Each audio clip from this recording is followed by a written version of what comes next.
You have entered the realm of dead air. For the next 2 hours, you will be transported into the world of the strange and the supernatural. You might not feel the need to cleanse your laptops or mobile devices afterwards. But it might not be a bad idea.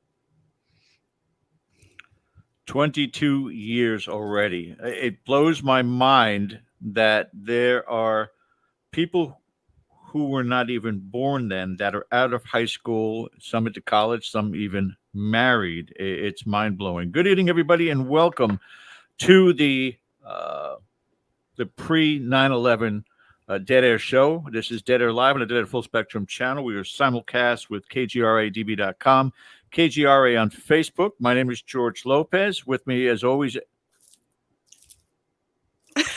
Wait a minute.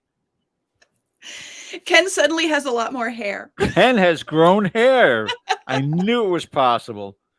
Ladies and gentlemen, we are so very privileged tonight to have one of our dear friends, one of our family members here on Dead Air. We'll talk about that here in a little bit. The American Witch, Melissa Saint Hilaire. Thank you for co-hosting with me tonight. Oh, my pleasure. I love you guys. We've got a fun-filled show for you guys, and I want to thank you all for joining us. Don't forget to hit that subscribe button, also the thumbs up for upcoming content, and the reminder bell for each and every one of the wonderful shows that we have here on Dead Air Full Spectrum. Keep in mind also, guys, that if you haven't yet on your social media platforms, share the link for this show so we can get a good party started tonight. We got some fantastic guests. As I put out in the notifications, and Bill Forte, our producer, did as well. We have the West Coast representing tonight. And since everybody on the East Coast has abandoned me for the Ocean State Paracon and the Conjuring House investigations, I'm left all to my devices. So I reached out to some angels. And, of course, they knew I was going to reach out to them because they're all psychic, so that made it easy. But they were all willing to come on board tonight and join in a roundtable discussion. And when I say outer fringes, which I put in the explanation part of it, I'm talking about people involved with near-death experience, people involved with tarot cards, people involved with dreams. I mean, it goes so many different ways, and there's also some caring parts to this that some of our guests tonight want to bring to everyone's attention. There's a lot involved in I'll tell you, Melissa, it's got to be one of those things where you have a lot of access and a lot of people to tap into in California. I do. I know everybody, especially in the paranormal world, every little facet. When you get to the levels that you have with regards to doing investigations, doing interviews, and now even doing programming, does it make it easier? Do you still have to pick who you wind up working with or even talking to or interviewing? Because there are those who with incredible abilities and zero talent in front of the camera. They're just those kind, Oh, for sure. Yeah. I try to, pick people that are mostly going to be hams. Because I love hams, you know what I mean? But I also just, I pick people that I'm comfortable with too. So some people are more shy, but I like to sort of pull them out of their shells. Well, we've got three unshelled people tonight. And there's certainly, and they're returning to us for the most part. We have one new one joining the family, but we're looking forward to having them all join us. And I leave it to you, Melissa, to do the introductions. Sure. So who do I start with? I'm going to say Jacqui first. So Jacqui is a dear friend of mine. She's a hypnotherapist, and she has written a couple of different books that I think are just fantastic. She's also made a couple different documentary films that are also amazing. And she was my associate producer on Secrets of the Craft. And, you know, she was just someone I really needed while I was shooting that, because like you need to have someone in your corner, you know what I mean? And she was that powerhouse for me. So we can bring Jacqui on. Hey, Your powerhouse. I love every minute of working on that with you. It had some ups and downs. Well, you know, because originally when I had originally wanted to do like a documentary covering all the various pagan paths, and when you told me what you wanted to do with this, I was like, that kind of like covers more than what I wanted to do. So it kind of like, I don't feel the need to do that, because I feel like what you're doing with Secrets of the Craft encompasses so much more, because you're really tapping into the unique practices that everybody has. And so you're showing exactly what it was that I wanted to kind of cover in like a documentary sort of way. And the way that you're doing it, I love. I mean, it could still be turned into a documentary with what you're doing. But oh, totally. yeah, it's amazing. I love it. And I love getting to meet, I love being there filming it with you, because then I get to see and experience and meet and hear all the cool stuff too. So I love it. Thank you for bringing me and letting me be a part of that. Oh, thank you for helping me. Always. And speaking of the show, why don't we bring on Branden? He is one of the people that I interviewed. He is a dear friend of mine. He is a practicing witch and a tarot reader and all sorts of things. So Branden, say hello. Hi. Thanks for having me. I'm kind of excited for this, actually. Yay. So Branden's our newbie. He hasn't been on before.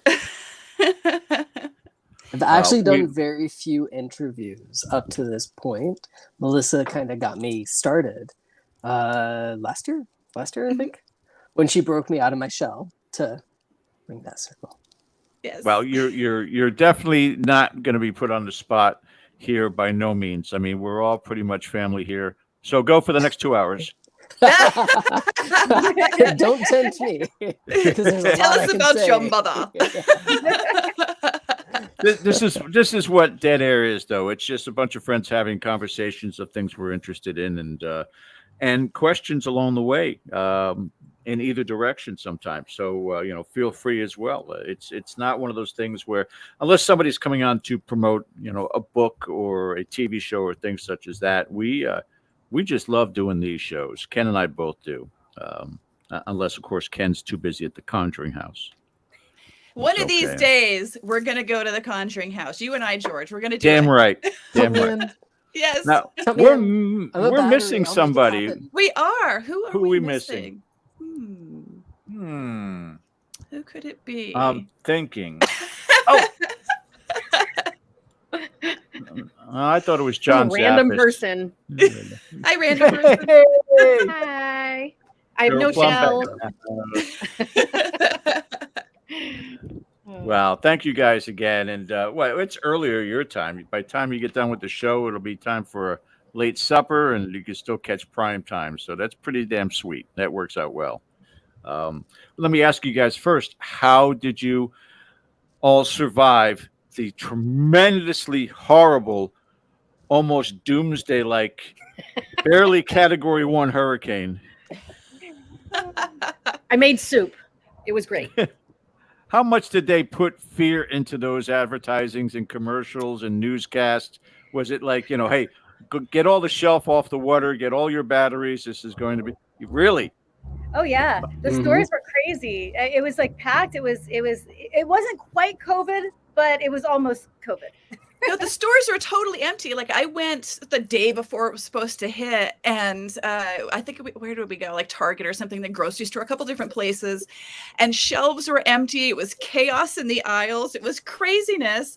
And then come the rainstorm, I ended up just like dancing in my backyard under the rain, like any good witch would do. It wasn't even heavy rain. It was light rain. I didn't hear any thunder, lightning, nothing. It was like we slept. Me and my daughter took a nap through the hurricane when it was like. So I woke up, my kid. I was like, "What's all this about an earthquake?" And my kid's like, "Yeah, it was nothing." Everybody's like, "The media's hyping it up," and I was like, "Okay, I slept through it, so it couldn't have been that." And bad. you know what? We got very lucky that we got some heavy rain, but it wasn't crazy terrible. We had to kind of move some things outside so the water would rush out and not flood us. But we did have some friends that had some serious damage to their buildings. Oh no! Like serious. Oh, that's right. damage. Yes, that's true. Yes. We had a friend that had the whole ceiling collapse and water in their entire apartment. Mold started, so they had to move out. Like it's. Some people did not fare as well. So as funny as I thought it was that they were playing it up, like not everybody was as lucky as I was. That we just made soup. So I kind of blame though the landlords for that. Like that, Truth. I don't feel like that should have happened. No. But here's the same thing too. Most of the California homes were not architecturally built to have those kind of hurricanes, those kind of weather fronts that come through with torrential downpours. Earthquakes, sure. All you guys can. If we had an earthquake in here in Florida, forget it. There's no way we could tolerate it. But at my first question from a paranormal standpoint, then, which of you had to block yourselves in a sense from the panic, the energy, whether you're either psychic to it, sensitive to it, whether you're going to a store that's completely wiped out because everybody went shopping, and you just feel that intensity of what people are going through. I mean, we can feel it when we're hitting category 3, 4, and 5 here. 1 and 2, we kind of have an excuse for a party and to drink. So what was that like for those of you who are sensitive? Was it something that you had to contend with? And whoever wants to go first. I just shut myself down. I kind of I put my blinders on, but I think of it as like my grocery shopping mode, like that I would do regardless, but maybe a little extra. And I just kind of I get in this hyper focus thing. Like I'm going to go in, I'm going to get my stuff, I'm going to get out and then go home and take a nap. Anybody else? I just played video games. That's the way to deal with it. All day long. That's all I did. I had nothing else to do. We couldn't go out. We were told that, flood watch was in the area. So we just stayed home and I played video games all day. Nice. I was trapped inside with 5 teenagers. So. That's terrifying enough. It's even worse. Oh my God. That's why I was like, send help. I'm trapped with teenagers. But you had your own hurricane. Right. I could have floated a cake across to you. That's the storm I'm scared of. Right.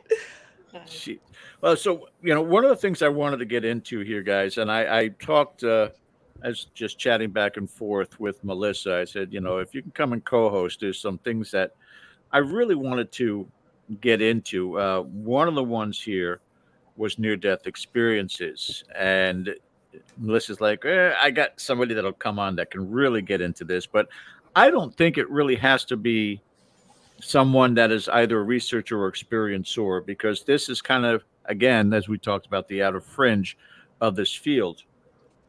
There's a lot that's been going on, and you guys are well aware of the fact, for the most part, and the discussions that we had with regards to Cody and Satori and what they are achieving. And you may or may not be aware of the fact that there was a few weeks back that they were doing a case, not on the show. They were just doing a case.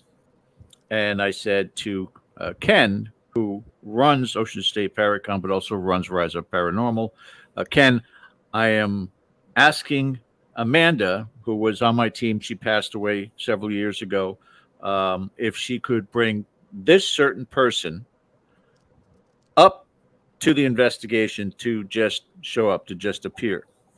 And he's like, yeah, all right, whatever. He's getting tired of it because I'm like, I got so many ideas for these kids yet. I mean, they're just scratching the surface. So we wound up connecting while they're on the investigation. I said, Ken, did you get any names?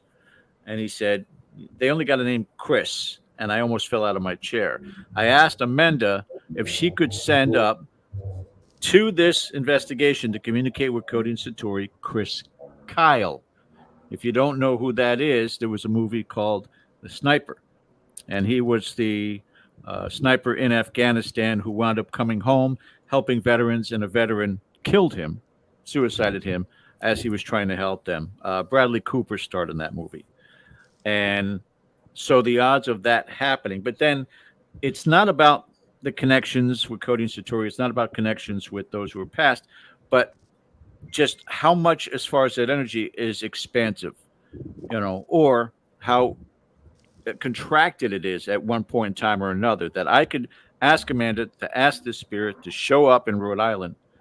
So here's my thought on near-death experiences. do we leave a part of ourselves on the other side?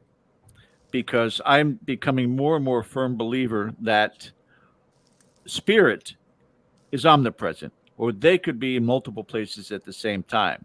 Chris Kyle may have come up there to speak to Cody and Satori, but he may always be with his children also. He may be with family members. He may be in another investigation where somebody asked him to show up. So I'm wondering if any of you subscribe to that potential fact that when that crossover happens, part of us stays. And could that be a potential explanation for doppelgangers as well? Who would like to start? Well, Yeah, go ahead. No. Well, I'll be super quick. Yeah. As far as like after death, what I'm feeling in my investigations are, it seems like there's almost like no time and space. So they can be in two places at a time. They can be there, in an hour, or, time doesn't really necessarily exist. The things that used to matter here don't matter there. So I think it's just, they can really travel as they wish. Sure. I think that's a great way of describing it. Melissa?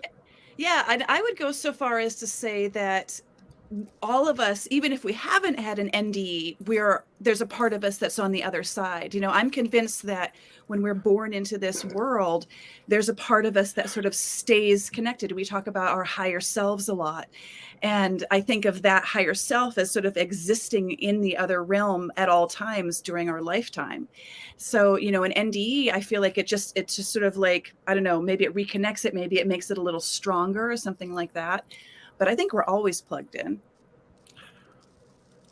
Jacqui, I've got to ask you about this, especially since, some of the work that you do. And, this has got to hit home a little bit. Yeah, actually, a friend of mine passed away in May. Her body had just given out. She had multiple sclerosis and a lot of health issues. And when she passed away, her death was sudden and quick. Like nobody expected it. She was in the hospital. We knew she was in the hospital. Nobody thought that she was that close to dying. So, getting the news was really shocking. And I remember sitting on my porch and I was thinking about her and feeling her energy, like feeling her and like hearing her voice. And the one thing that I heard, that I felt like the most and the strongest, and I think Melissa will probably resonate with this as well, was I heard her in her voice say, "I didn't go anywhere. I'm everywhere." And so it was just like, it hit me like, wow. And so I really do believe that a huge part of us, in fact, when I started studying past lives, 27 something years ago, Brian Weiss, in one of his books, he talks about how when you think about how much of us is actually in or with the body, it's like dipping your pinky into a cup of water. And that's how much of your soul is with your body. And the rest of you is outside of the body. So whatever's not in that little cup of water, whatever's not your pinky in the cup of water, is the rest of your soul. And so I absolutely believe that, that there's a part of us that is on both sides. And just to tap into this a little more, people talk a lot about an afterlife, but what about pre-life, pre-birth? Because if we're talking about reincarnation and past lives, then there's got to be, where were you before you were born, not just where do you go after you die.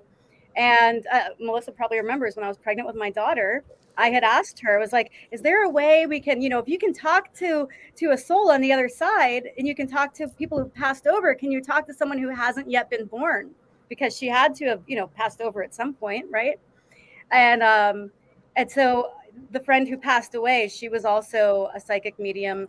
And the first time she and I met, it was a hypnotherapy session. She booked me for a hypnotherapy session. But before we even got into the session, she just started reading me. And I didn't ask her to, but she started reading me. She was connecting with my daughter on the other side and telling me, this is what really blew my mind. I had a list of names, and I didn't tell anybody what was on this list. I didn't even tell Melissa, who was basically my main confidant throughout my pregnancy. And so I just had this list of names. Nobody knew what was on this list. My mom didn't know. The baby's dad didn't know. Nobody knew the names on this list. This woman starts naming off names on this list, and these were not the most common names, like names like Tallulah and Maisie. And I'm like, how do you know the names unless you're hacking my computer? And she's like, I'm not. I'm talking to your baby. So I thought that was fascinating. And some of the stuff that she said related to the baby's father, there's no way I would doubt what regarding, she knew things that there's no way she could have known. So I have to she's been talking to my daughter. I believe that. I have to just add to this too, because, you know, this is something I discovered. I had a client prior to Jacqui, and who I can't share her name because she's a known person, but I basically did a pre-birth reading for her as well. And it was really strange because at that time, I didn't really know that I could do that. You know, I knew I could talk to the dead. I'd seen the dead my whole life since I was like 3 years old. I had no idea that I could talk to a soul prior to being born. And I was in a reading and I was kind of put on the spot by the client because she was like, you know, can you look into this? And I saw it, and I saw it so clearly. And I told her everything that I saw. And at that time, you know, she wasn't even pregnant at all, but I saw what was coming, and everything that I saw came to pass. And you know, she had a healthy baby and everything like that. But it was fascinating to me that, you know, that I could do that. And then when I met Jacqui, and she had asked me to sort of try as well, and I was like, I've only done this once before. Let's see what happens. I was curious because I'd never heard of anybody doing that, right? You always hear about people talking to their loved ones who've passed over, and it just dawned on me, wait a second, you know, I had really mixed feelings about this pregnancy. So I was like, can we talk to the baby? Can we get her involved in this conversation? Hang on. Because of your thought process, because of your words, I am visualizing something that is either an epiphany or insanity. But think of the sense when you talked about just dipping your finger, and that's just that one aspect of your soul, and everything is outside of it. Think in the terms of a sphere or globe, if you will. And there's 8 billion people on this planet now. But instead of earth and lava and that, it is just this huge ball of energy encompassing this entire planet. And so it's just a little presence, a little pop up to that soul, but the core of it is still within there. And all of that is one. All of that, all of our souls are all together in this gelatinous orb, or whatever you want to call it. But it's certainly something that I have no idea. And Branden, I wanted to save you for this also, and throw that into this conversation. What are your thoughts on that?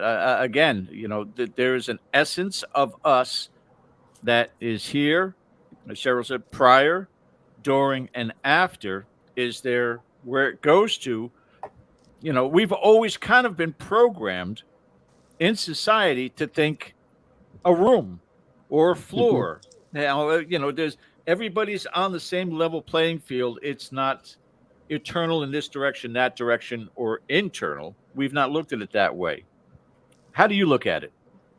So I actually have twice in the hospital, when I was in for surgeries, passed away while I was in there. The first time I was having my tonsils removed as a very young child. I think I was like maybe 6 at that time. And I was also already awake as far as being psychic. I've been doing this since I was 4, and I've been reading cards since I was 5. So having done that, I connected with spirits that are very pushy on the never stop asking why.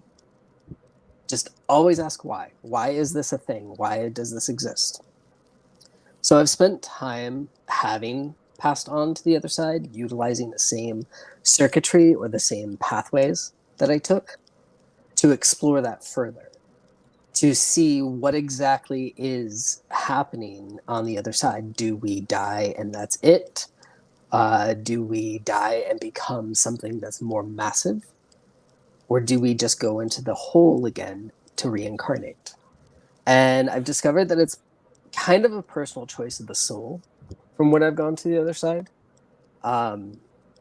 Most people, they pull in and they meet all the parts of them that they've been beforehand, and all the parts that are still to come. And from that, we a get to little make our decision. Explain that to me a little bit better. So we say, oh, I saw my family members when we pass away. Our Right. family members are part of our soul. We took a part of our soul in this lifetime and formed it into this body. So we're still a part of our family as our family is a part of us. So we're going to see the imagery or the experience, the people that we're closest to or that we want to connect with. Those that go on the other side and they say, yeah, I met somebody, but I don't know who they are. That's a part of them that exists on the other side.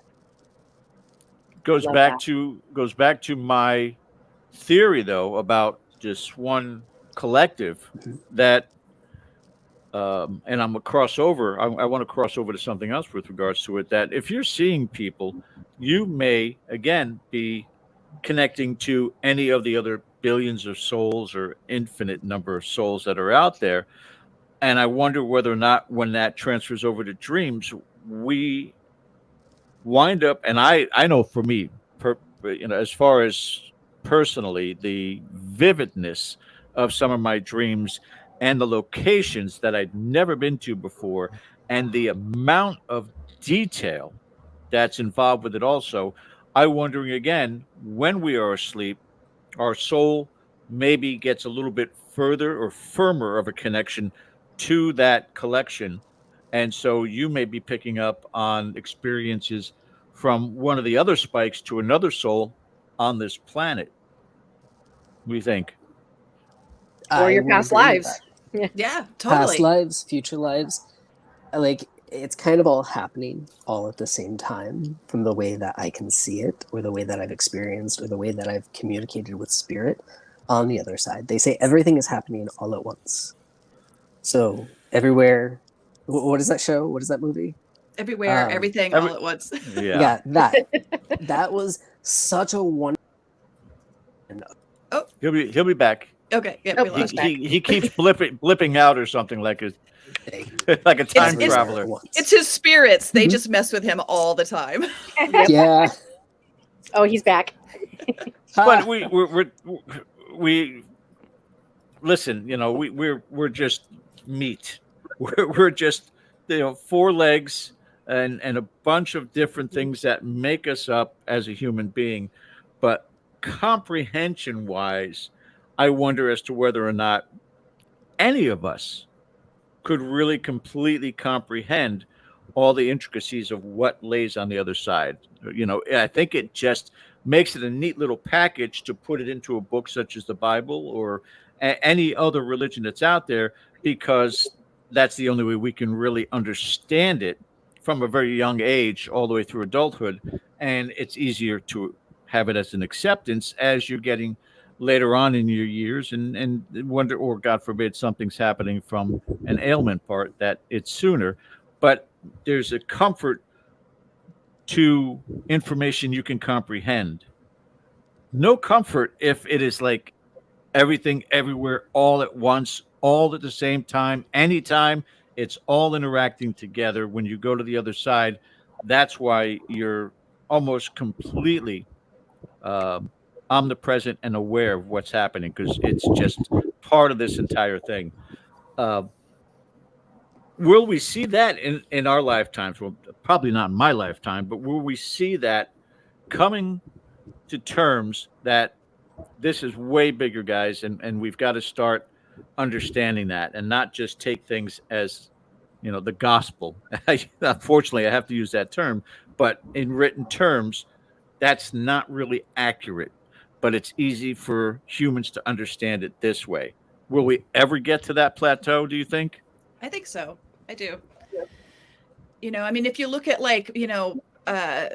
what was it, the CIA's Project Gateway, and they studied some techniques by the Monroe Institute where you can astrally project out of your body. Astrally project out of your body and go to these other realms. And there's layers to it, you can go a little bit out of your body and see certain types of spirits at that level. You can go a little further and see different spirits. there's multiple layers to it. And, since there's already been studies that we can actually project, I don't think it's that much of a leap to then have an actual study of life after death. I really don't. Jacqui? I think there's a lot of accounts of life after death, and so one of the things I do in my hypnotherapy practice is past life regressions, and something I've started doing is taking my clients to that place between lives. So we go, they go through their past life, they experience the death. We don't actually experience it; just kind of view it as a third party. And then you go to that place between lives. And I've actually brought people to that before birth, but after death, but before birth in this life. And some really interesting insights have come from that. Because I ask my clients before they go into that trance, what questions do you want to ask when you're in that space? And I write them down so that way when we're in that space, I know what questions they want to ask. And then we go ahead and ask that. And one of the most interesting things, and this taps into what you're asking about and what you're talking about, one of my clients, she wants to do a video testimonial with me because her session was so mind-blowing. But she asked her spirit guides and the council of souls that help you plan your life, what's the purpose of life? And they told her that the purpose is feeling, because think about it, as a spirit, you don't have human emotion. So the purpose is to come here to feel, to experience things that as a spirit, you don't have a body, you don't have a voice, you can't sing, you can't dance. These are things that when you're back in spirit form, you can't do that. There's none of that. So it's all love. It's all unconditional love and unconditional understanding and unconditional knowledge, but you don't have the human emotion, and you can't experience that unless you're actually being human.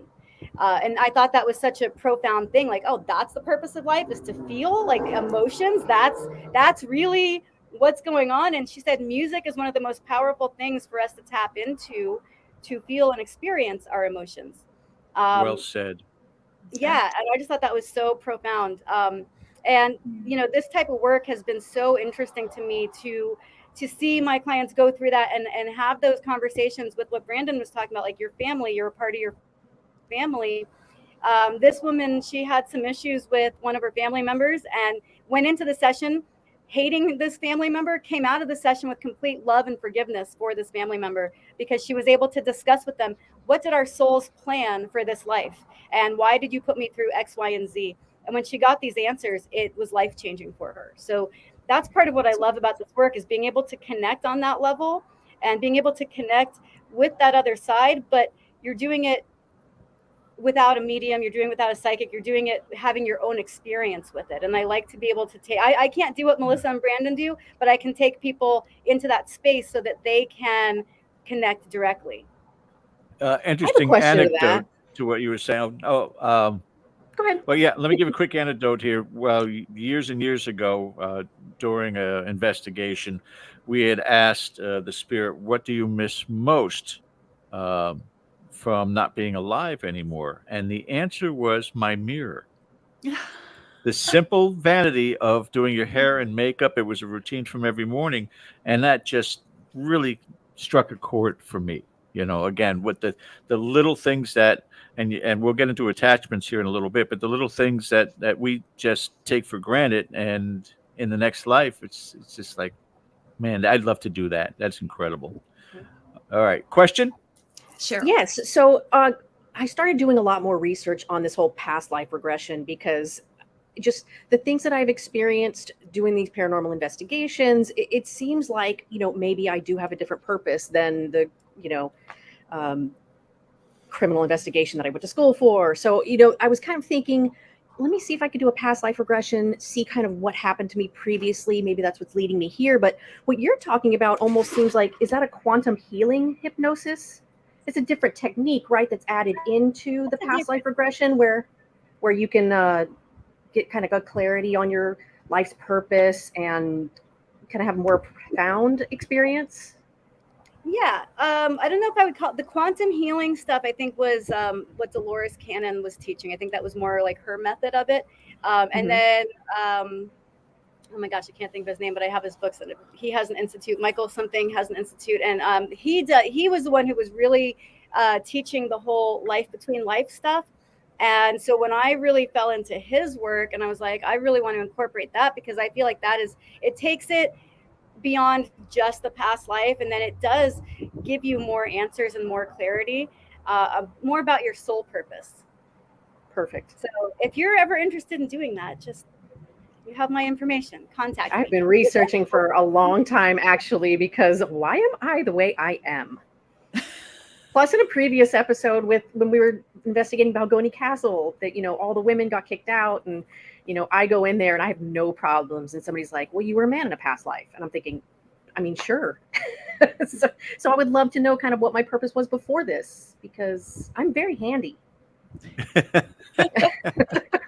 True. You've probably had a lot of past lives and developed a lot of different skills and experiences. And one of the things that I've noticed is you can always tell things about your past lives. You can get clues by, what are you passionate about? What are your interests in? What are your hobbies? Or do you have any natural talents and skills and abilities? Like, I've got a kid that he, at the age of 6, was playing music by ear, playing Beethoven on piano. Yeah. And like, so that's obviously, this kid was obviously a musician in a past life. This is a natural ability. He never had lessons. He just, he has a passion and a natural talent for it. So if you have any natural talents, that's probably an inkling to your past life.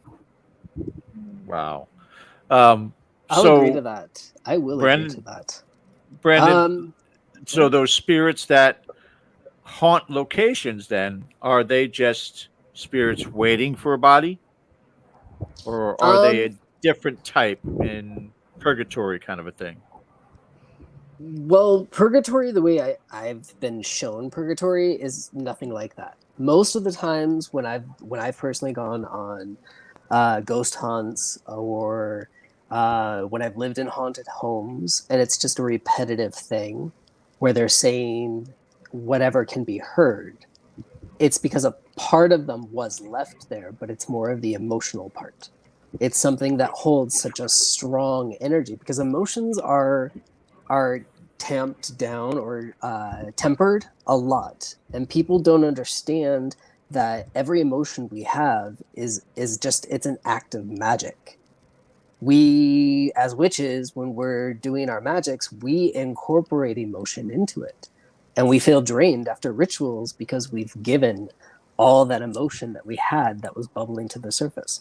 So when people have experiences in this life or any of their other lives in particular locations or with particular objects, it imprints a part of them or that emotion that they were experiencing onto that. So that could be why your spirit missed their mirror so much, was because it was the time that they felt the greatest emotion. Well, so looking at themselves. It's a great point. And I think, yeah, it is something. I mean, we all are creatures of habit. Routines are what we live for, because it keeps us, in a grounded scenario. So we are looking at, for me, what would be oil painting, maybe something that I would enjoy. So that leads me to my next question for all of you. Attachments. Number one, are you an advocate for saying that attachments do happen? And we've gone through discussions of this over the last decade and a half, wondering as to whether or not those attachments are because of that yearning. Somebody really misses having a cigar. Let me attach this person, and I can actually connect to the serotonin. I can connect to what it is that they're doing and get the energy of that, or a nice steak, or going out to a play or a concert. Do those attachments exist? And is that a valid explanation as to why they exist? I would say absolutely. Years ago, when I lived in a 1-bedroom apartment in Koreatown, we had a boarded over hot tub outside of our apartment. And I started to notice, only on Saturday mornings when my husband would put on the Saturday morning cartoons, I would start to see out of the corner of my eye this little blur that sort of like would come in through the wall, like outside where the hot tub had been. It would come down the hallway, and then it would sort of sit right in front of the TV and watch the TV there. And you would feel a cold spot just right in that area. And, for the longest time, this was before I called myself a medium or anything. So I was, I was like kind of in the closet with that in regards to that. And, one day I finally said to my husband, I was like, I'm going to say something. I might sound crazy, but do you see the little ghost boy? And he was like, oh, you see it too? So, so then we did some experiments, and he would only come when we had those cartoons on. So he was attached to that place, and it would appear because he wanted to watch cartoons. That was what he missed, and so that was a form of an attachment. And then years went by, and we later discovered that he had died in that hot tub, and that's why it was boarded over. So he was just sort of stuck there. Jeez. Yeah. So, and I think that happens, a lot where they're maybe they died too quickly. Maybe they were too young when they died. Maybe they didn't understand that they were dying. There was something happened in that event of death where they didn't embrace it. They didn't ascend. They didn't fully cross over. And there's some piece of them, whole or part, that's sort of still stuck here. Sometimes I feel like it's sentient, but sometimes I feel like it's not. I went to Pompeii a few years ago, and it didn't even occur to me to protect myself beforehand. I was just like, oh, I'm a tourist in Italy and it's Pompeii and whatever. And so like halfway through walking around there, all of a sudden I just got this like, oof, like a heavy feeling. And I didn't know it at the time, but I had attracted an attachment.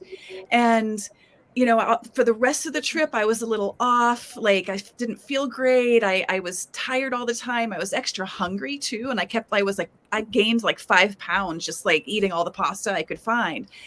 And then I got back to the States, and I told my friend, I probably didn't leave my house for like 2 weeks. And my friend was like, something's wrong with you. I need to come and see you. And she's a Reiki healer and a medium as well. And she looked at me in like 2 seconds and was like, okay, I know you went to Italy, but I don't know exactly where you went, but you went somewhere where something horrible happened. A lot of people died and you brought somebody home. And I was like, oh, shoot. And she explained that it's if you are there's a lot of different reasons to get an attachment, but if you work in this realm, if you're a psychic medium, you work with the occult, any of this stuff, you're sort of, it's the idea of like, if you look into the abyss looks back at you. It's that same kind of a thing. The more you study this stuff, the brighter you become to the dead, to the spirits. So she told me that walking through Pompeii, I was like a little flame of light. And all of the spirits were just like, shoo, like going right to me, because I represented life and, maybe hope. Maybe I could help them find the light, the actual light that there should be ushered to, things like that. And I think also whoever attached to me really wanted some pasta, like really bad. That was obvious. That's why they attacked you. They wanted the pasta, just like the guy wanted the cigar. Yep. That makes sense. It's it Italian makes sense pasta. if you're attaching to the living. All right, so that's somebody who is cognitive of their powers and abilities, Jacqui. But are there? Because we all talk about the fact everybody's psychic to some degree. There are just so many that never identified it or never honed that skill. Are there those walking around with maybe even a brighter light than Melissa in places like that and are not even aware of the fact why their personality changed, why their attitude changed, why their mood changed, why their appetite changed? Is it happening on a regular basis? I think so. I think that can happen to everybody, and some people just aren't aware of it. There are people who are aware and can do something about it, and then there's people who don't know, and all of a sudden they just know for a long time. And I think Melissa and I have had this conversation about being empaths, and for a long time I had a hard time going places like the mall or crowded places because I would feel everybody's energy, and I didn't know that I was feeling everyone's energy. I just knew I don't like it here. I'm anxious. I need to leave. I need to leave now. I need to decompress. As soon as I get out of that space, I'm fine. So I'm very sensitive to others' energy, and I don't always know why, but I feel it, and I feel like, okay, I got to go. I got to go now.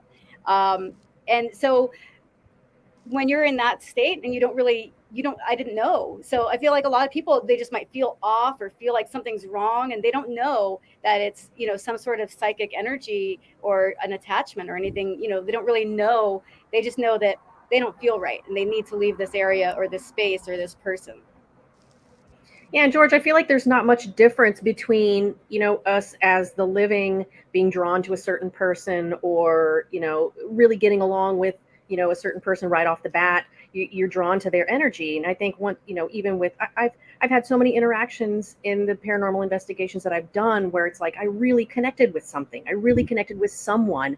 And I feel like their names keep coming up, like even in different locations. It doesn't matter where I'm at. Like, it's not ever a negative thing for me. So thus far, but I mean, if you're giving off an energy that attracts something, you can absolutely attach, I feel like. So we're talking multiple soulmates throughout your life, not necessarily just that one. Kindred spirits. Yeah, exactly. Absolutely. Kindred spirits. Yep. Explain that, Branden. So kindred spirits are kind of like, some people are calling them our soul group now. If we're looking in pop culture, a really great reference to that would be Sense8, which the Wachowski sisters did. That's a really good explanation that you can actually share knowledge back and forth between one another if you're all aware and awake enough. And I don't want to use that word. If you're just aware enough that you're connected to something else. It can feel very much like an attachment, but if you're benefiting from it and they're benefiting from it by sharing skills, like with my group, I could open up and share my cooking skills with any of them. If they're having a hard time trying to figure out what to do with ingredients, there you go. Or some of them might have a better balancing act and know how to walk the line better when they're inebriated.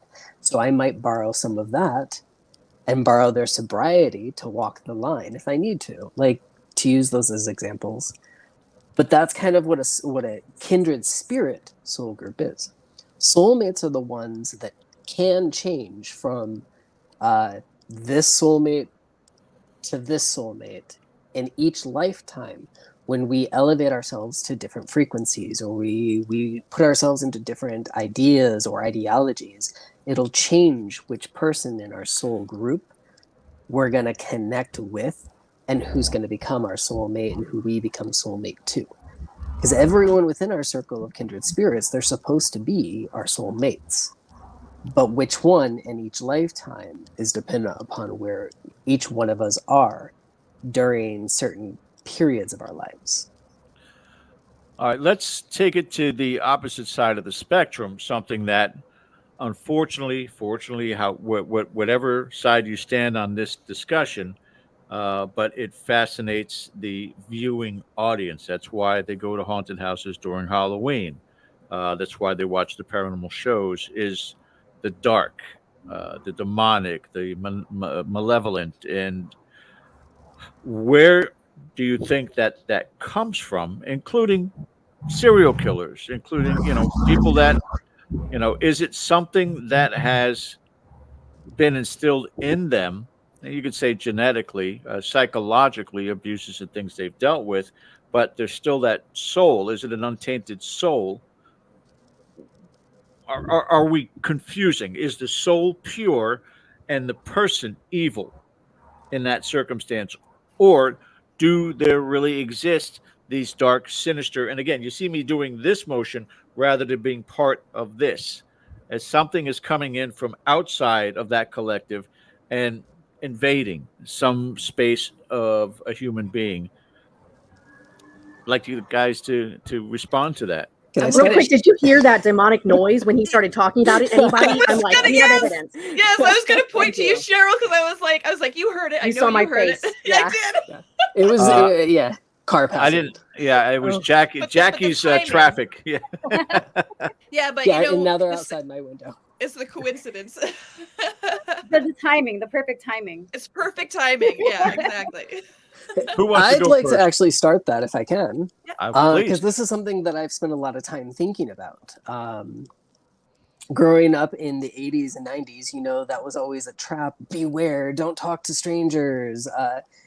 Don't get into vans, you know, don't take candy from strangers. Always watch out for your Halloween candy. There's going to be needles in there and someone's going to try to drug you. Yeah, we've all heard that. Sure.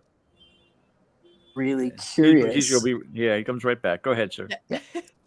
It got me really curious when I was younger that I wanted to know why this was a thing. And it always led back to monotheistic belief systems. It's that one single box or that line that people walk versus those that are more pagan or those that are more open-minded or even those that are atheist, where there's possibilities, but it doesn't necessarily mean everything is for you. So to go with what's pure versus what's tainted, we have to start asking ourselves, where are our ethics and our lines of what's pure and what's tainted?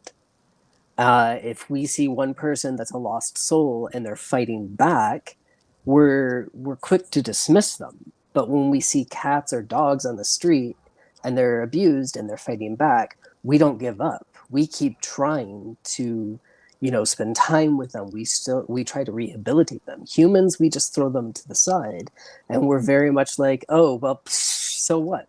Of course, there's going to be a further darkening. We'll use that phrase, darkening, of their soul or of their heart, even, because now there's less trust within them for the outside world.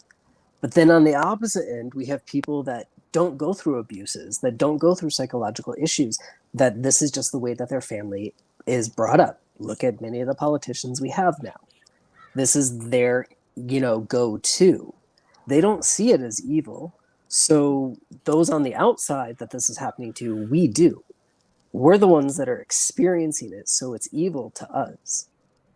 But if we're looking at this, what's that? But we still have circumstances that we can. Who is the serial killer of the college campuses here in Florida? I can't remember his name for the life of me right now. I could see his face. Was that Ted Bundy? Ted Bundy. Bundy. He had, I watched a documentary, and his childhood could have been my childhood. There was nothing going on within his life that would have created this monster other than wiring. Not that it was a social development, but he was just a sociopath and a narcissist to the nth degree. So much so that, you know, he didn't even think he was going to get caught. He just was out there. So there are those. Branden, would you label that as exceptions to the rule? That could be an exception to the rule. There are always individuals that their soul is put in the background and they run purely off primal body. When we run off primal body, we're still a race of people that we just barely left the caves. Like, we have a lot of technology, we have a lot of things that we've advanced into, but we've still barely just left caves. We still have people in the world that live in them. We have to learn how to regulate the emotion.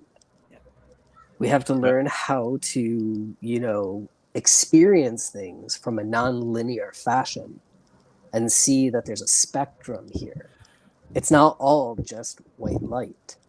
There are all of these colors, and depending upon which one you're exploring, it's going to change the way that we are, or our personalities, or our attitudes, or even our mental states. It's putting somebody into a room that there's a red light flashing. They're going to open their third eye, because that's pretty much the only eye that can see clearly, and then they're going to see everything that's in that space with them. Put them in the same room, but with a different color, and now what they're seeing, what they're experiencing, is also going to be different. We got about 3 minutes before we go to break. Who had a question before I rudely interrupted? I can't remember that far back. I know, me neither. Lost it. That's okay. Yeah, again, these should be, realistically, in the year 2023, this should be theological discussions that don't, you know, we can't break from the norm, because if we break from the norm, we can't sell this. And outside of that norm is where discovery happens. You know, this is the thing that blows my mind. And let's mention the fact of animals. I think we are all in a consensus that animals have souls. Now, if it comes from the same collective, then these animals are so generous and so giving. Well, not cats. I can't stand cats, but you know, most of the others. They could be giving. but I mean, it's not, you know, one of these dogs is just, you know, I think abuse in those circumstances when that animal has been abused for years in some cases, that is a psychological damaged animal who is acting out on its, what Branden said, instincts, on what our instincts are, and not giving us, you know, the same kind of wonder that we have with regards to people, human beings. True. So, anyway, I go deep. This is the whole thing, is that I will get into this stuff, and I really honestly think that I've got the right people to talk to about this. We are up against the clock here. We're going to be coming to a break here in just exactly 1 minute, but I would like to let everyone know that you're watching Dead Air Full Spectrum. We still have another hour with our wonderful guests and wonderful co-hosts tonight. If you have any questions, and I think I have one or two already posted, please feel free to post them in the chat, and we'll get to them in the second hour. Also, in the second hour, we are going to have a teaser of Melissa's new show and also the promos for all of our guests tonight that I've collected together over the weekend that you guys definitely can't miss out on. So you make sure you stick with us. We're going to go to a break at this time unless anybody has anything to add to our discussion so far. I've got about 30 seconds. You're so polite. Not a problem. All right, let's do this then, guys. Bill, take us a commercial. We'll be back in about 3 minutes. You're watching Dead Air live on the Dead Air Full Spectrum channel. See you in 3 minutes.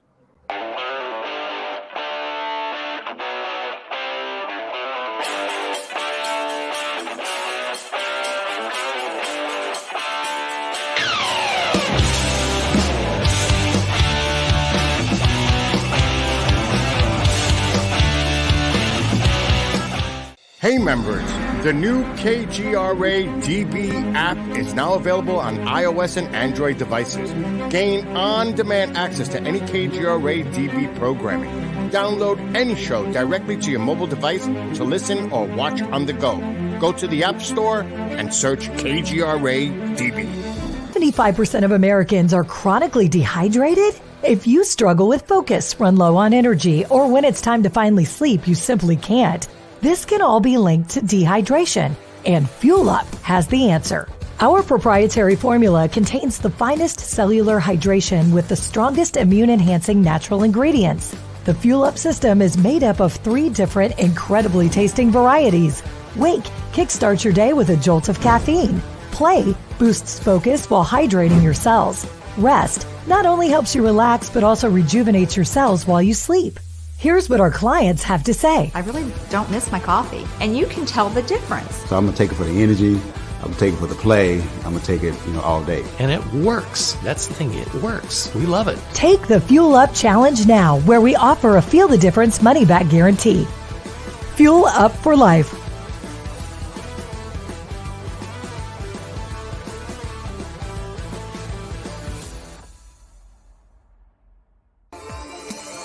You're listening to the KGRA Digital Broadcasting Network.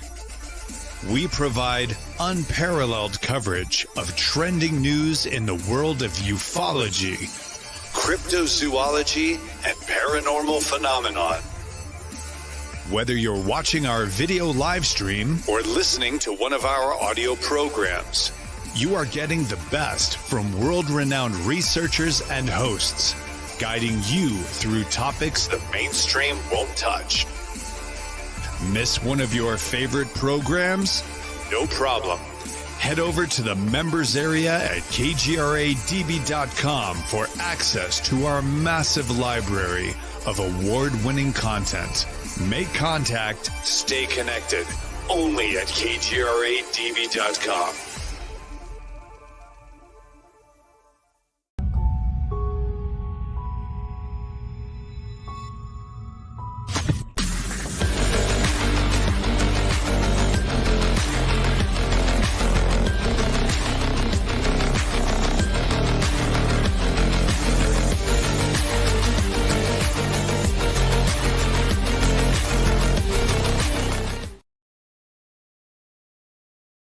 Any secrets about your craft that you'd like to share? No. That's why they're secrets. So a lot of my practice is actually just doing arts and crafts. And just like, it's really just doing arts and crafts and learning how to do the things so that when the time comes and I need to and there's urgency. Give me a ring on your finger.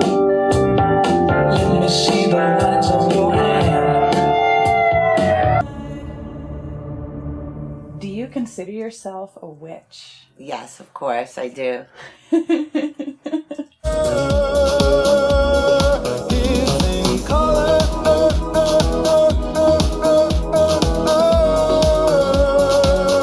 And you have a home recording studio. Did you set up your space with your practice in mind? Yes. So it's actually pretty interesting and sometimes it drives me crazy. So half of my studio is like all music equipment, pianos, synths, stuff like that. And then the other half is altars.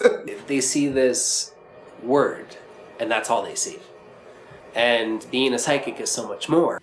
My name is Melissa Saint Hilaire, and I'm a professional witch. And these are the secrets of the craft. Now we're talking. Let me go ahead and pull that back off. Secrets of the Craft, a 5, possibly 6-part series that we are looking forward to debuting here on Dead Air. How was the process for you, Melissa? Oh my gosh, it was so much work. but fun too, you know what I mean? Like, and it's funny too, because the interview process is so vastly different than the editing process, which I'm sure you're aware of. I hate it. Right? The editing, I know. Editing is hard. And and it was hard too, because this was a 0 budget show. So I had to like do almost everything by myself, aside from a handful of people that helped me here and there. But I loved it. It was so much fun. Like, and some of the places we got to travel to haunted locations to do the interviews. Like when I interviewed Branden, he suggested that we go to Mentryville, and I had never been there before. And it was super active. Even just during the interview, we had like a knock from inside. The building at that time was locked and empty. And we were sitting there and we had a knock from inside. We had footsteps from inside. It was very cool. And we weren't even really like super hard trying to get something to happen there. And then I got to go back to that same location later for a ghost hunt with Patty Negri, and I got some inside footage. But the whole process was awesome. And I learned so much because I made tons of mistakes, but it's all good. Yeah, well, I'm not going to hold your hand to the candle and say, we have a certain date. We want to make sure that it's all set and ready to go. And congratulations, and we all can't look forward. It's the sooner the better, but we understand if it takes some time. Let's bring our very special guests, all from the West Coast tonight, joining us as well. Cheryl Plumb, Jacqui Blue, and Branden Lyesmith. And so, Branden, you're showing up everywhere now. I'm trying. I'm trying. I mean, is that not the only way? I mean, that's the only way to really be seen, right? Is to show up everywhere.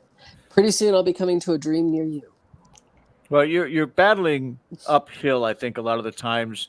Anybody that falls under the category of witch or a Wiccan, because of Halloween, because of dress up, because of places like Salem, their bread and butter is to make it, 16th century and not really bring it to today. And I know on prior visits with all of you coming on, we've talked ad nauseum about what it really means and what it does for the spirituality of the people around you. So I appreciate that this new series is coming out, and I'm actually blown away.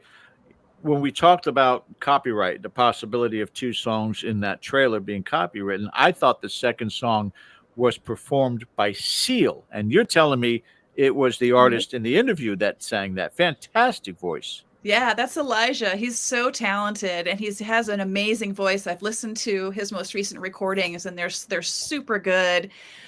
So yeah, I'm very psyched to give him a spotlight, because he's not only a talented singer-songwriter, but he's also a really talented psychic and witch as well. So it'll be nice to like shine a light on him. And when he finally wins his first Grammy, we'll bring him back on the show. Yes.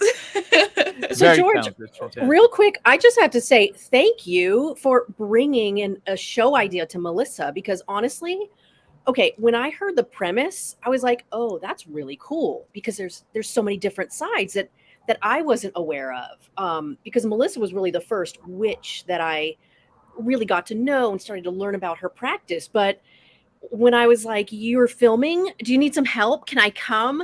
And then we got to go and watch Branden's episode. I mean, I was floored, because I was like, wow, these people really have very different crafts that I never even imagined. So this show is really pivotal for people like me that have a one-tracked mind as far as like what witches do, or how they can help people or not help people. But like everybody was so different. Everybody was so different, and it's really, really exciting to see what's going to come out of this, because I'm really excited about the show, because I'm going to learn a lot, especially from these guys. And that was the goal too. You know what I mean? Because so many people put us all in one little box, and they picture, the Wicked Witch of the West, and on the cackling and stuff. I mean, I do cackle, but but I'm not green. But it's that was why I wanted to do this, because there are so many different approaches to the path, and witches just come in all shapes and sizes.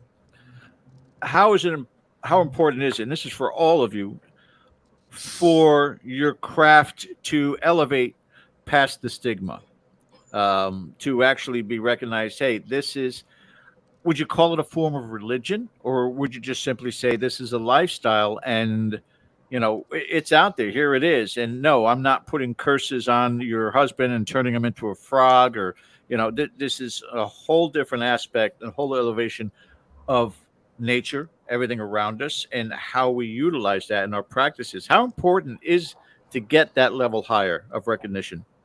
Well, I think it's important because, I have a fairly popular Instagram account with a lot of followers, and, sometimes I attract people who don't like witches.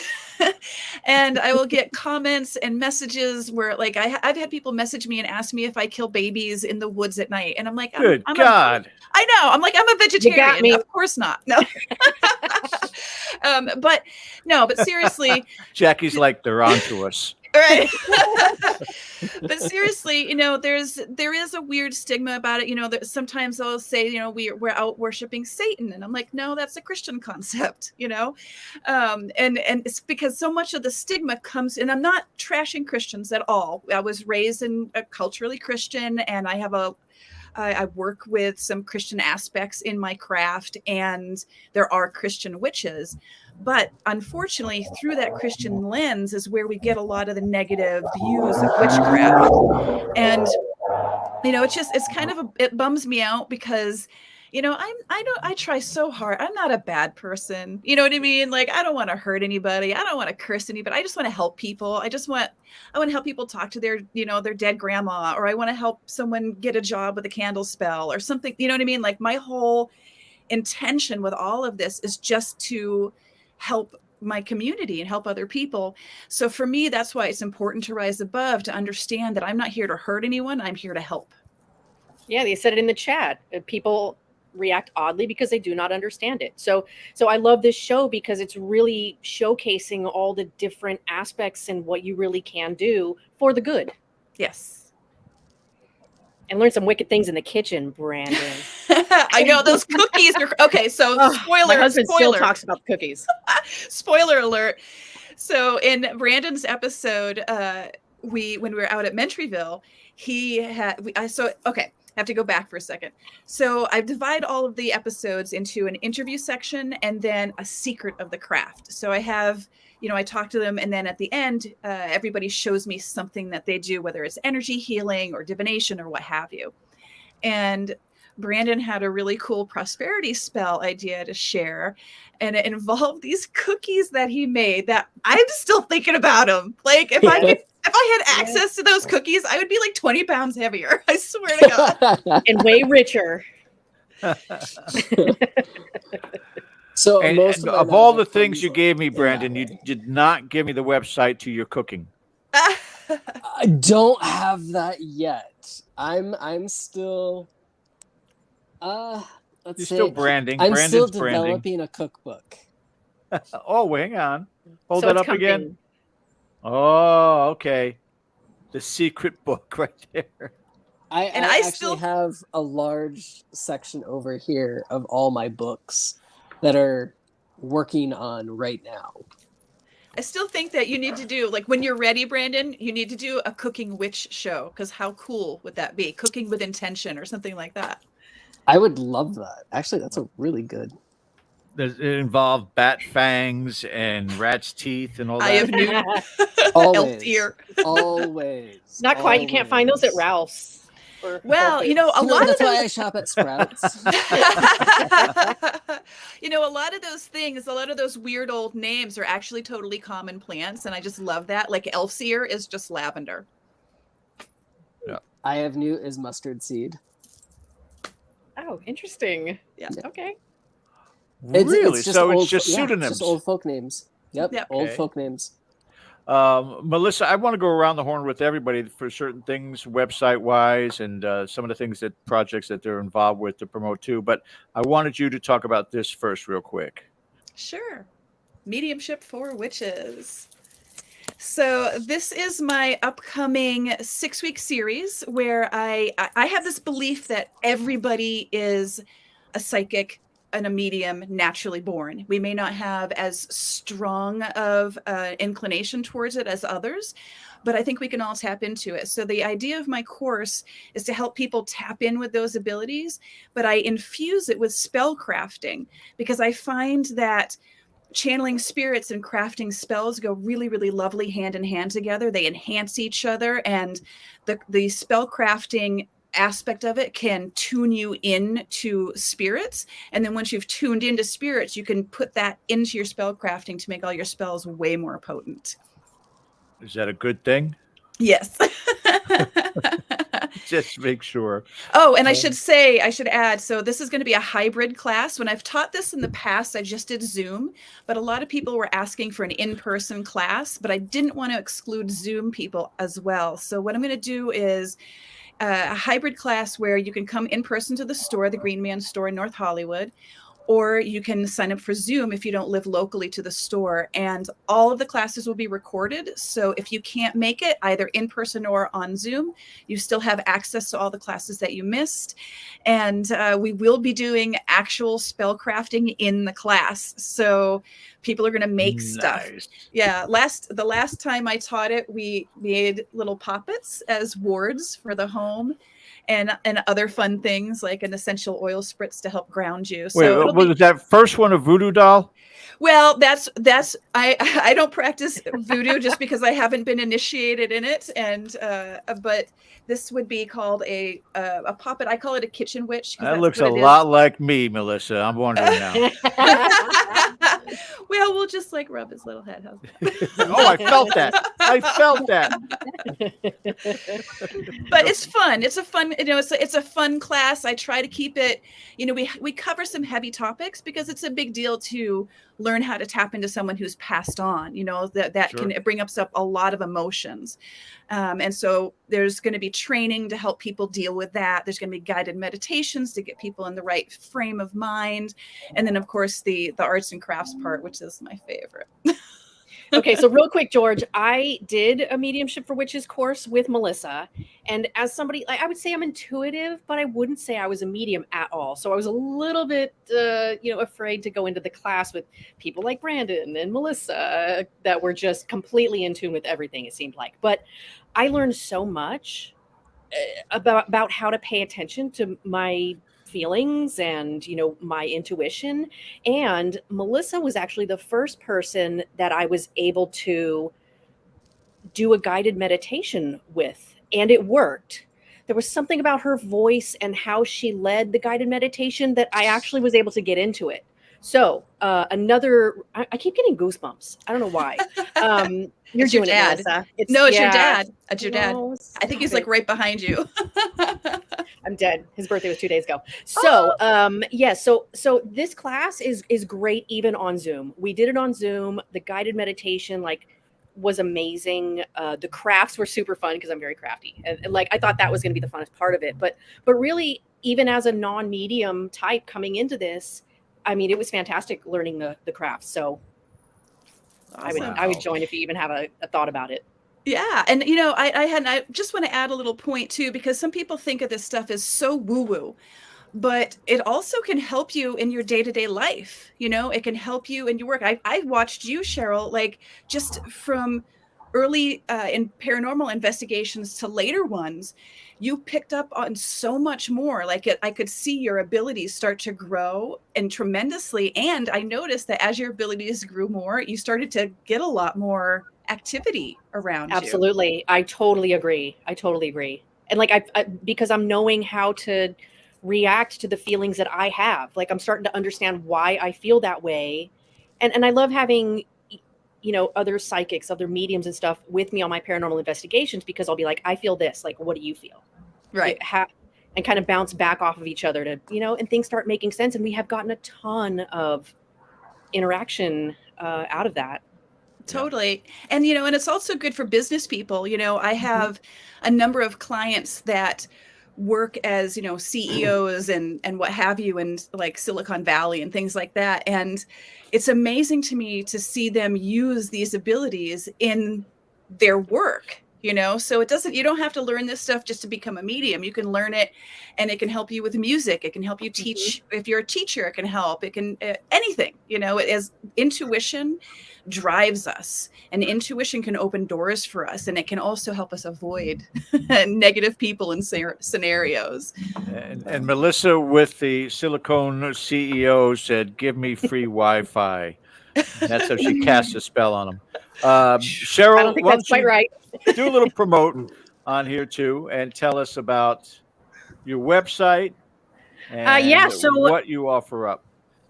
Basically, we have started a group together with Melissa, Tim McNiff, our friend Mikey Thompson, and unfortunately our friend Natasha Dolgoshkin, she passed away.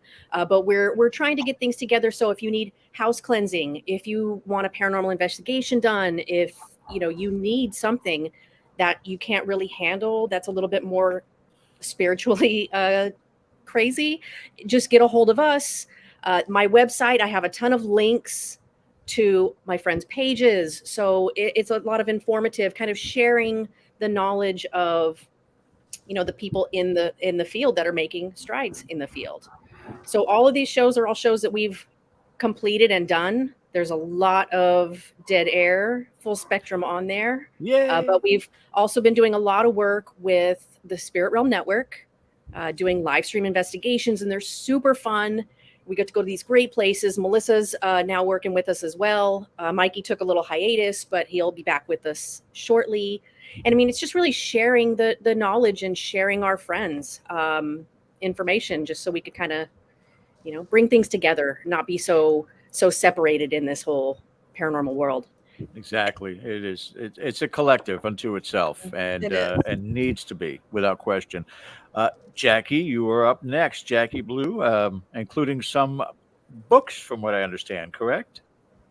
Yeah. I released my first book. Now, my first book doesn't have anything to do with what we're talking about, except for the fact that it's about hypnosis. It's a hypnotherapy program in a book form. They get it right. Well, that's the second one. This one I just completed. That one. So this one, Beautiful Hypnosis Births, is it is the first ever hypnotherapy program in a book. And what I mean by that is there are QR codes that link you to videos, MP3s, it's workbook pages. It is a full $900 program in a book. And so I'm really excited about that.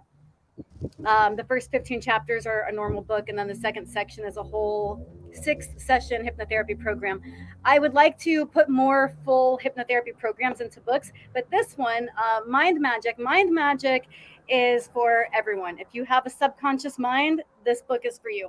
And even when it comes to stuff like magic and witchcraft, and Melissa and I have had this talk so many times, and probably me and Branden as well, relating to the subconscious mind. If you're doing spell work, let's say you're trying to get a job and your spells are not working, your magic is not working whatsoever, there's a block in your subconscious. And no matter how many spells you do, your magic's never going to work if you have this block in your subconscious. If you're doing money spells, but your subconscious believes that money's the root of all evil, money doesn't grow on trees, everyone I know that has money is miserable. If that's what your subconscious mind believes and that's what you're telling yourself, you can do a million money spells and it's never going to work, because your subconscious doesn't accept it. So this book is all about subconscious development, removing limiting beliefs, healing the inner child, all of these things that block us from being able to be the person we want to be and do the things we want to do. This book gives you the guide on how to do all that. It's basically a book that removes the need for a hypnotherapist. I got it. All right. And Starseed Productions, that's yours also, correct? Starseed Pictures, yeah. And the documentary that I sent you the link to was because today, September 10th, is National Suicide or World Suicide Prevention Day. So yeah, I thought that was important to discuss. It's got a lot going on with regards to your connection to people and their souls, and a lot of the problems what we talked about, and we talk about serial killers and such, but there's this side of it too, which is where people really kind of need to understand the struggles that people are dealing with, and those people themselves need to understand what they're dealing with, correct? Right. Yeah. And this film, I made it for people who are suicidal, who do deal with suicidal ideation, so that they can understand they're not alone. And for also people who have never experienced the suicidal thought and cannot relate at all, but have lost somebody to suicide. It's because I wanted to kind of bridge the gap, and I wanted people to understand. I wanted people to understand on both sides of it, whether you've been suicidal or whether you've never been suicidal. There's things to understand on both sides of it, because I feel like people who are suicidal, they don't understand, or they're not, because they're so wrapped up in what they're dealing with and what they're feeling, they're not thinking about how their actions might affect their siblings, their parents, their friends. Yes. They have this tunnel vision, and they're thinking about, and it's like they're not even seeing you, they're not aware of you. It doesn't mean they don't love you, and it also doesn't mean there's anything you could have done to stop it. And that's the problem, is a lot of people, they carry this guilt, and they think that there's something they could have said or could have done, or maybe there were signs that they missed. And the fact is, if their mind is made up, they're never going to tell you. You're not going to miss the signs, because they're not going to give you the signs. And that happens to be true for a lot of people. And then there are people who do give signs, or people just don't take it seriously, or they think that they're bluffing, or, they just want attention. When I was growing up, it was, if anyone's depressed, don't give them attention. They just want attention. Well, maybe there's actually something that they need attention. If somebody wants attention, maybe there's something going on. And instead of ignoring them, maybe you should give them that attention, because maybe ignoring them is what's going to push them over the edge. But I don't want anyone to ever think that they could have stopped a suicide, because if someone's mind is made up, you really can't. But I do believe that people who are just hurting, who are just depressed and dealing with suicidal ideation, they don't really want to die. They just don't want to keep living the way that they're living. So and I've talked to people on all sides of it. And then when it comes to, when we're talking about near-death experiences and past lives and the crossing over of stuff, one of the things that I found very interesting is there are people who have attempted to die. There are people who have shot themselves in the head and did not die. And I think that just means it wasn't your time. You weren't supposed to go yet. But then people who do, that it was their time. So Yeah. It's a big Quick question. While we were talking to Jacqui, did one of you cast a spell and send a black raven to her front yard there? I think I knew who that is. Yeah, I think I know who it is too. Don't blame me. Uh-oh. I'm just saying. So one of our very beloved friends, like literally, like the crows totally speak to her. And I've got this very, very, very special piece of hers. So it just makes me think of our past friends. Yes. That's crazy. Yep. And that's and there's a belief with ravens and crows that they are psychopumps, which is a Greek word that means messenger of the dead, and there's a belief that they can carry spirits to the land of the dead and then deliver messages to us from the land of the dead.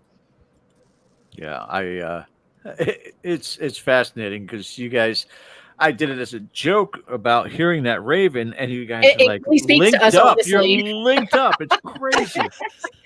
Everything for a reason, George. Everything. Branden, you were kind enough to wait. Ladies first. That was very, very nice. But you are everywhere on social media. But let me get you to your promotion, sir. Go ahead. I actually don't think I give you anything for promotion. I don't have much to promote yet. You're on TikTok. You're on Twitter. I don't do much. I'm not on Twitter. Psychic healers. but you could talk about, people can book you for various services at the Green Man store. You do tarot readings, right? What else do you do? I do rune readings. I do Reiki. A lot of my Reiki that I end up doing is kind of like, it's working on somebody's mind itself versus just the body. I have a huge fascination with the brain, like the way that it's developed, the way that it sparks electricity, and all of the things that are happening there. So I like spending a lot of time when I'm doing my Reiki on people's head more than anything else. I do offer tarot readings. I've been doing tarot for very close to 40 years now.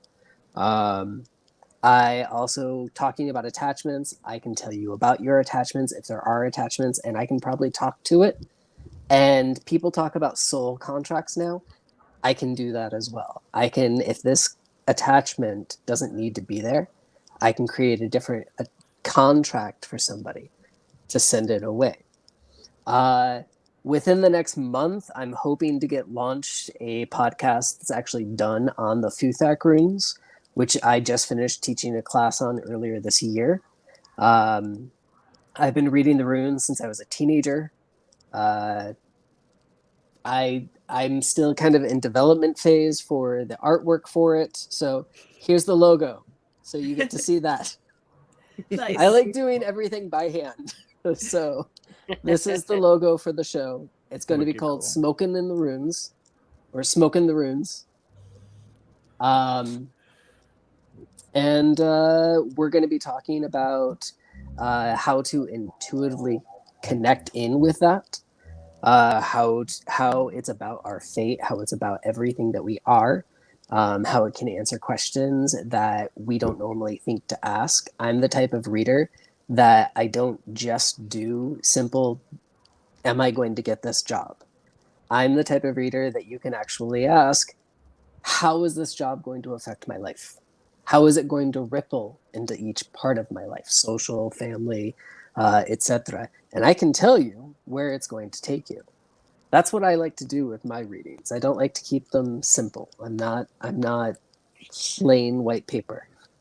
Well, you are very soothing, let me tell you. Thank you. Yeah, and I have to say, I took his class, his rune class, and I didn't get to go all the classes though, because I had a crazy schedule, but I learned so much in the classes that I was able to get to. And I've totally used them in my practice now. So thank you, Branden. Thank you for letting me know that. I love to hear that. So for promotion, I guess it's just book me for a reading, tell your friends. That's it. That's all you start with realistically. And that's how you build that, because would it be fair to say to all of you that a lot of the times what happens in your craft is word of mouth? You get that first one willing to take that leap and say, which I'm not, and then all of a sudden they realize the capabilities, they realize the benefits, and they realize the personalities of the individuals, and then allows them to go somewhere and have coffee talk with friends and go, guys, you won't believe how incredible this was and what happened. Next thing you know, you're getting other calls, and it kind of snowballs, does it not? It's true. Yeah. And I'm like weirdly good at predictions, even though they they tell us at the Green Man not to try to do too much fortune telling, you know, because you can't guarantee anything. But I'm weirdly good at that. And so I have so many clients who, you know, once someone books me once, that most usually they come back like many times. And I love when they come back and they tell me like, oh, you told me XYZ was going to happen. And that's exactly what happened. And it just, you know, it's just good validation. Of course, not everything is all, you know, not everything that you predict is going to happen, because simply telling a person what's going to happen can alter the course. But it's fun. It's a fun thing to do. And yeah, and people, you know, people tell their friends like, you know, I had someone in the film industry, I nailed something for them in a reading, and then they told their friends. The next thing I know, I'm getting like, you know, producers and costumers and wardrobe people. And it's like, or, you know, hair and makeup. Like I get everybody in the film industry now calling me for readings, which is awesome. I love it because I used to work in the film industry. So it's perfect. Are there some that you just, not necessarily the ones that you're reading, but other people that you know have that capability, and you just don't want to go, you got it, because they just don't have the persona for it, whether it's self-control, whether it's just a negative demeanor about it, that if they start with their abilities practicing it, that they're going to do more damage than help people that are out there. Have you come across that situation? Absolutely. Yeah, for sure. I mean, there are some people who they're afraid of it. Oftentimes I feel like fear is the problem. You know, they realize they have abilities. They realize they can accidentally read people's minds. They realize that they can predict things, and it freaks them out. So that fear kind of takes them to a negative space, you know, and if you discover that you have prophetic dreams, like I discovered that when I was a really little kid, where I had weird dreams and they would always come true.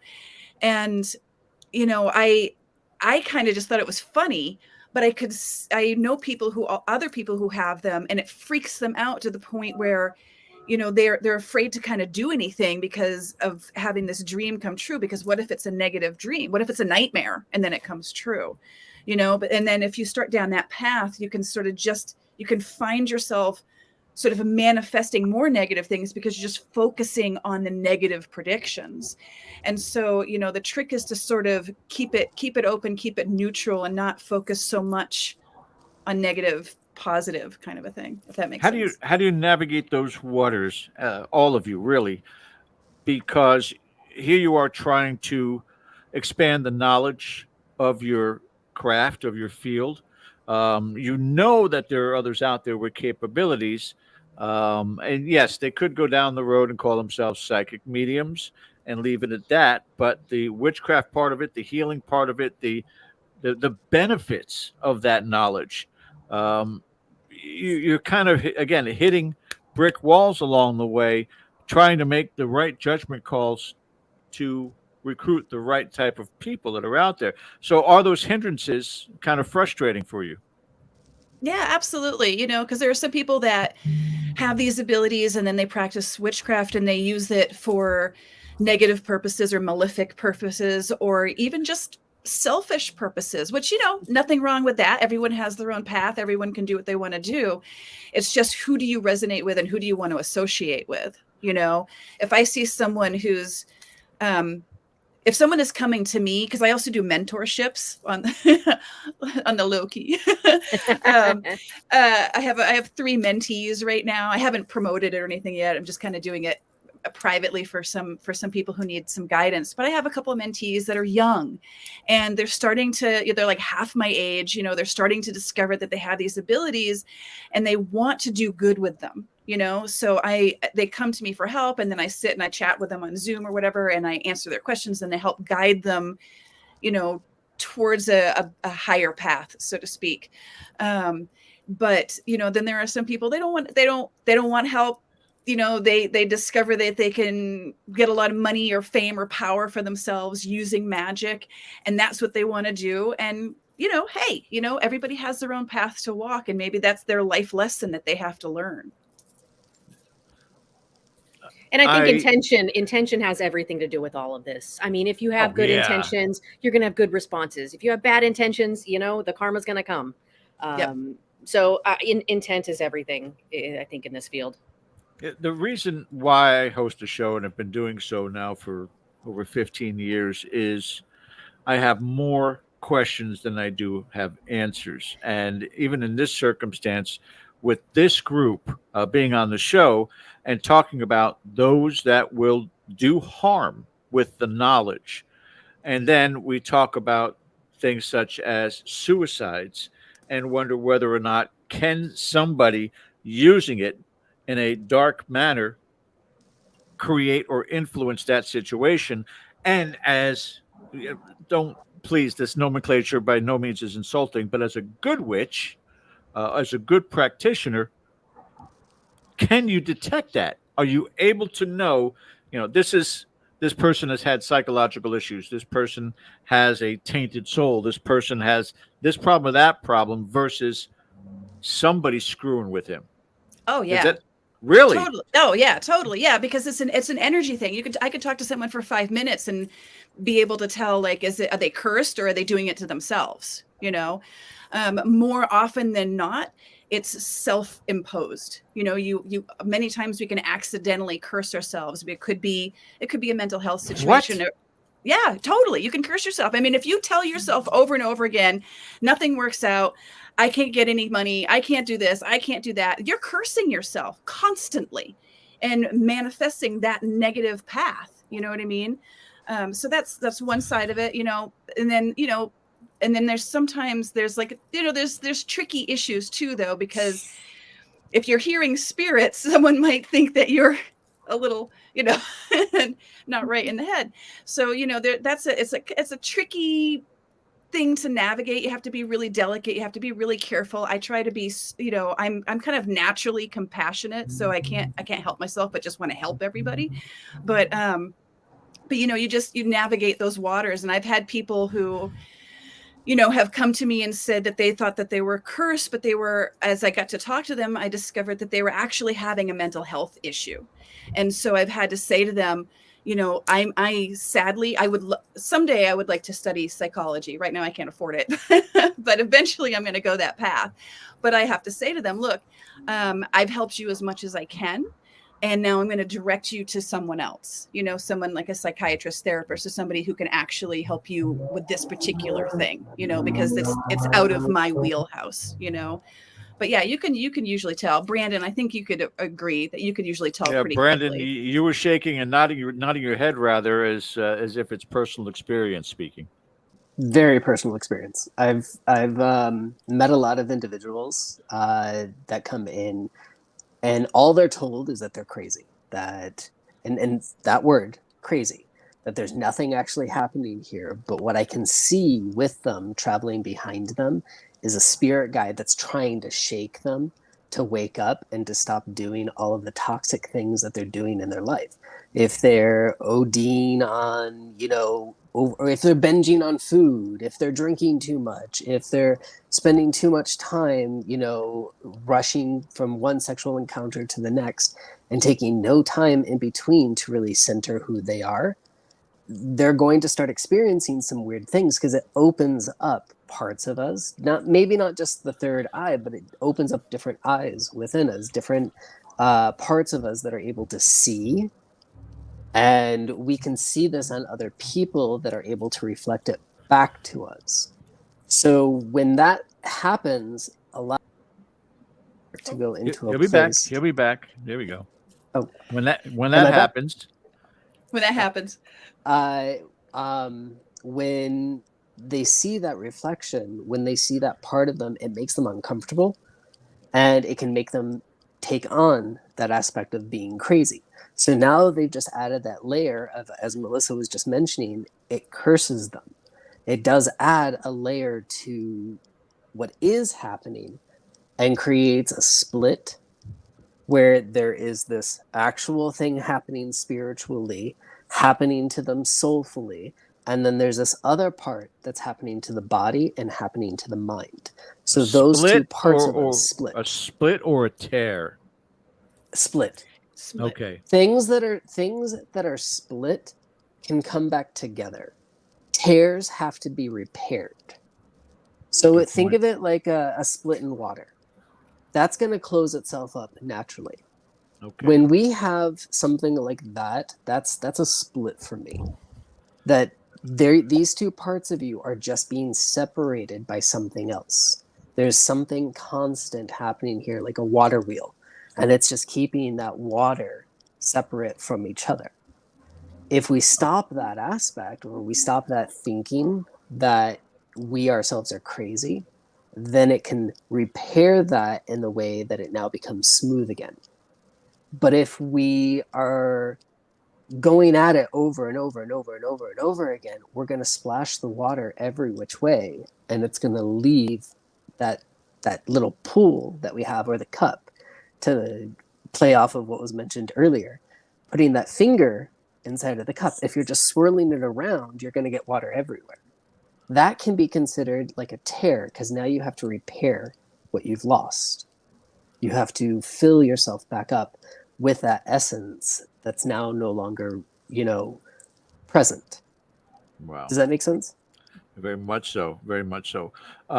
With about the last 12 minutes, I'm going to give Melissa a little bit of time to think up.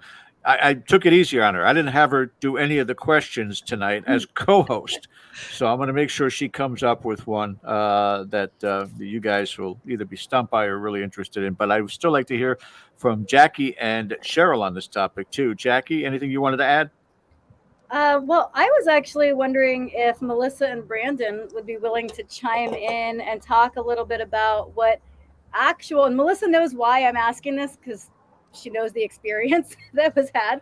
But can we talk about what actual demonic possession is and looks like versus what Hollywood leads people to believe it is? Because Jacqui, you're not a co-host. You can't ask questions. I would love to talk about that. All right, I'll allow it. Talk about it, because I had an experience where Melissa came to me and she was like, I thought I was really depressed, and then I was just going through this dark hole, and she's like, no, you're demonic. You have an attachment and you're possessed. And I'm like, what? And I was like, that's not what demonic possession is. And she's like, no. And she broke it down and explained it to me. And I was like, oh, this makes so much sense, because I was doing this stuff and I was hanging out at this place, and it makes sense that, okay, I would pick up an attachment, and it was a pretty dark time, but it kind of like was eye-opening to me about what is demonic possession. We know what Hollywood tells us it is, but what is it really? Well, I'm going to jump in first, and then I'm going to throw it to Branden for the deep dive. So just right off the bat, most people, when they think about demonic possession, what do they picture? They picture The Exorcist, right? That's, the head going around and the, whatever. Right. Theology.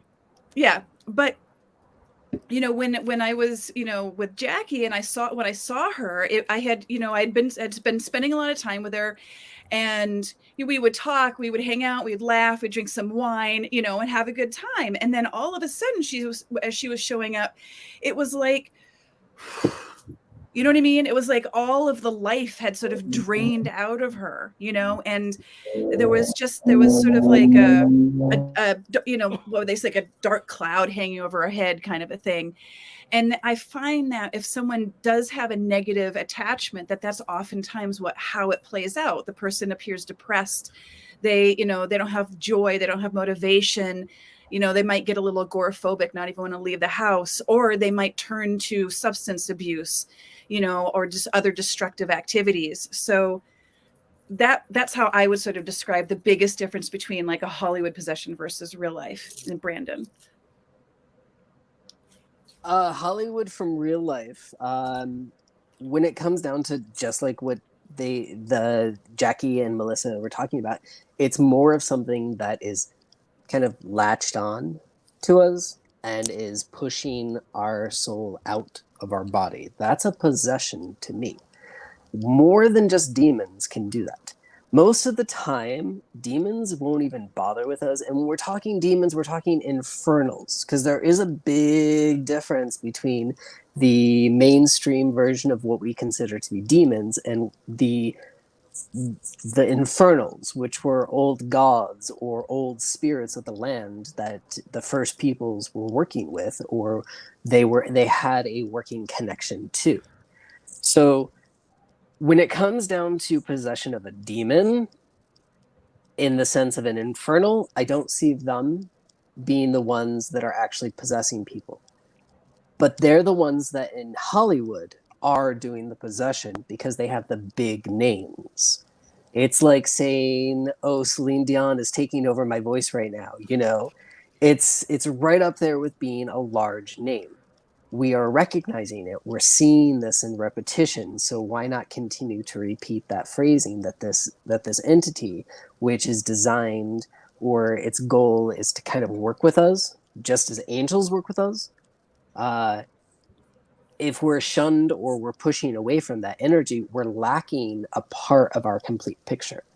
So when we do step over and we're working with the infernals, we're working with the lower half of ourself. We're working with those lower aspects that are in the earth and in the grounded state, versus something that is just a really strong entity. And this could be various things, depending upon what land you're on, depending upon what time it is. There can be something that just decides, hey, I really like that meat skin that you're wearing there, kid. So move out of the way. I'm coming in, you know? It could very well come across that way. And we will consider that to be demonic or demon because it seems to be anti-us. It's something that is against our state of light.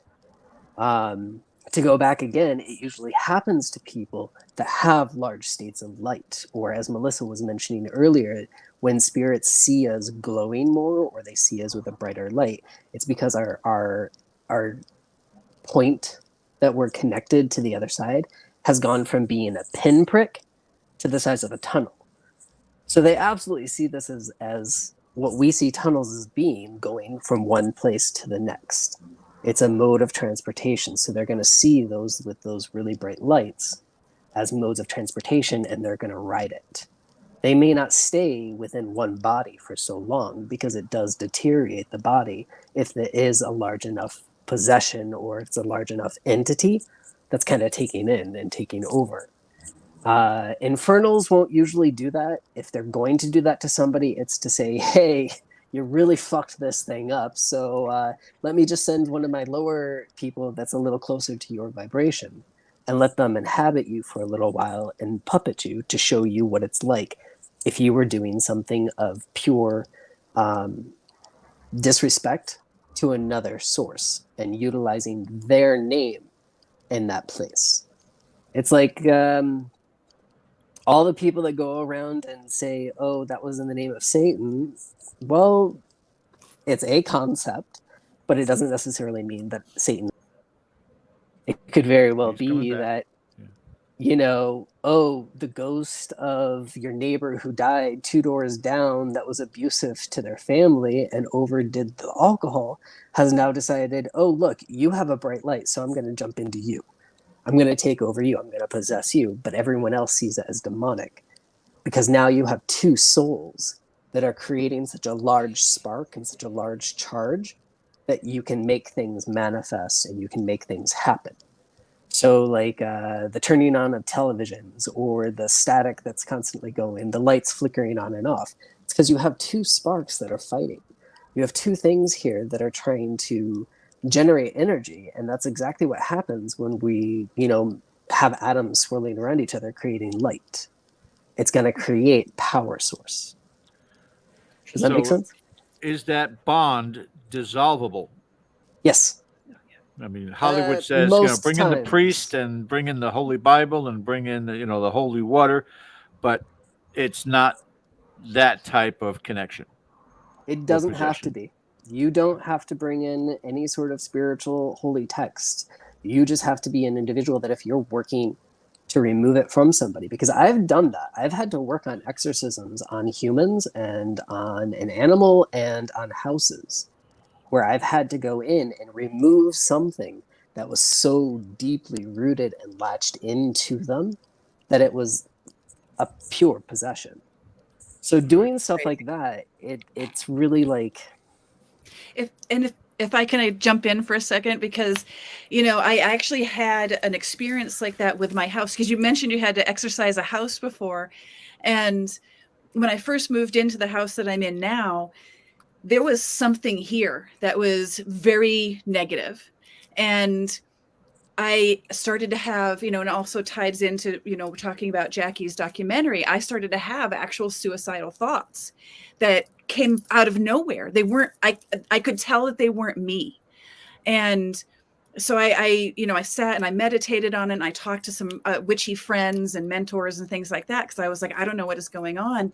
And then I had a friend come over, because, sometimes when you're in it, even if you are a practicing witch or a medium or psychic or whatever, if you're in it, sometimes it's really hard to see it, and that's when you have to bring in your friends to say, like, okay, I'm having this experience, help me, and I had a friend come over and we cleansed the whole house. We just went top to bottom and did all the things to drive out that negativity. And as soon as we were done cleansing the house, all those thoughts that I had had previously, totally gone. And, so that's something that Cheryl and I have done for other people as well, too, where we'll go in and, we had, I won't go into details because it's a private person, but there was a situation with a woman in a home, and we went in and, did a couple of cleansings to make the energy better. Yeah. Because that was a strong freaking entity there. Right. So, I believe it was just a person. It was just energy from a person that she used to know. It wasn't demonic. It wasn't, Azazel coming down and doing something. You know what I mean? It was right. It's a really nasty person that left that energy in that house, and that's why these cleansings are so important, and that's why we offer that with our group, just to give somebody a little bit of hope if they're having just horrible feelings inside their homes. Totally. Guys, we are out of time. Where did it go? I know. We could go on about this. This is absolutely amazing. And from the comments in the chat too, they absolutely loved this dialogue tonight. I was so happy Ken DeCosta isn't here tonight. We miss you, Ken. Yeah, we miss you, Ken. Bring us to the Conjuring house. he was going to try and pop in tonight, but I get that guy's got to be completely gassed. Completely. There's just they're not having the best weather. Him and I had a conversation yesterday morning at 5:45. He was up already to head out. So yeah, wow, unbelievable. But I would like to thank all of my guests tonight and my special co-host, Melissa, for a great 2 hours this evening. And we've got to certainly get this going again. We've got some great things coming our way, including Melissa's new show. We'll keep you guys posted regards to all of that. So don't forget to hit that subscribe button if you haven't done so already. Also the reminder bell and the thumbs up for all the great content tonight, guys. I want to thank you all. Don't anybody hang up. Stay with me for a second. But Bill, take us away. You're watching Dead or Alive on the Dead or Full Spectrum channel. Have a great rest of your weekend. God bless all of our military and the 9/11 survivors. Thank you.